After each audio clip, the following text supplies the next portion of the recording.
নমস্কার বন্ধুরা, আজকে আমি দেখাবো আপনাদেরকে দেশি ট্যাংরা মাছের ঝিঙে আলু দিয়ে ঝোল।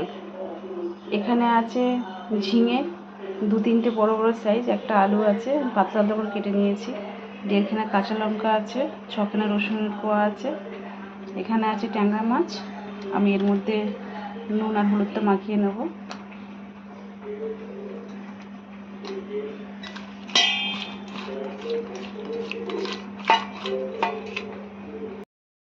আমি কড়ার মধ্যে সর্ষের তেল দিয়ে দিয়েছি পরিমাণ মতন। তেলটা গরম হয়ে গেছে, এবার আমি দিয়ে দেবো মাছগুলো।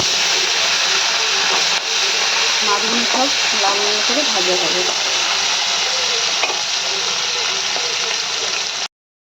মাছগুলো খুব ভালো করে লাল লাল করে ভেজে নিয়েছি, এবার মাছগুলোকে আমি তুলে ফেলবো। মাছগুলো তুলে নিয়েছি, এর মধ্যে দিয়ে দেবো এবারে একটা তেজপাতা ভেঙে দিয়েছি, মানে ছিঁড়ে একটু গোটা জিরে ফোড়ন দিয়েছি, আর দিয়ে দেবো এখানটায় 6 কোয়া রসুন আর কাঁচা লঙ্কাটা।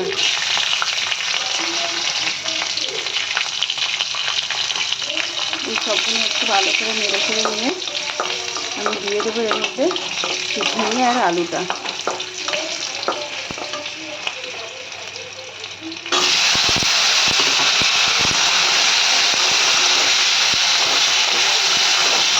এগুলো দিয়ে আমি একটুখানি নাড়াচাড়া করবো, তারপরে আমি মশলাগুলো অ্যাড করবো। সেখানে ঝিঙে আলুটা আমি একটু ভালো করে নেড়ে ফেড়ে নিয়েছি, এবারে দিয়ে দেবো এর মধ্যে পরিমাণ মতো নুন, আর দিয়ে দেবো 1/2 চামচ হলুদের গুঁড়ো,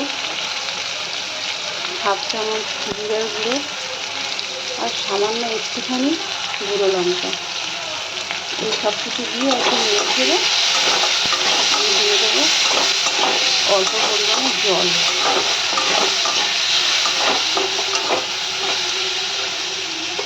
দিয়ে দিলাম অল্প একটু জল।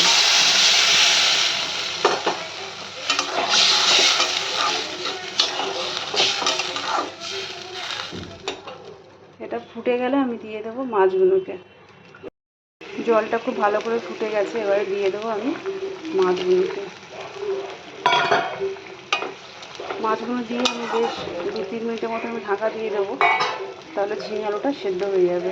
ঝিঙে এমনি নরম জিনিস, তাড়াতাড়ি সেদ্ধ হয়ে যায়। আমি 2-3 মিনিট পরে ফিরে এলাম, এখানে ঝিঙে আলুটা খুব ভালো করে সেদ্ধ হয়ে গেছে। এবার আমি দিয়ে দেবো এর মধ্যে অল্প ধনে পাতা, আমি কুচিয়ে রেখেছিলাম ধনে পাতাটা আমি দিয়ে দিলাম। সেটা একটু নেড়ে ছেড়ে আমি নামিয়ে দেবো।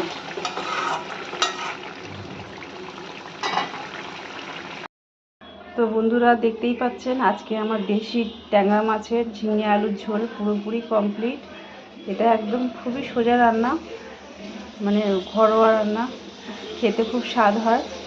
তো আপনারা এভাবে বাড়িতে বানিয়ে খেয়ে দেখবেন, আশা করি ভালো লাগবে। ভালো লাগলে লাইক করবেন, শেয়ার করবেন। আজকে আমি এখানেই শেষ করছি, ধন্যবাদ।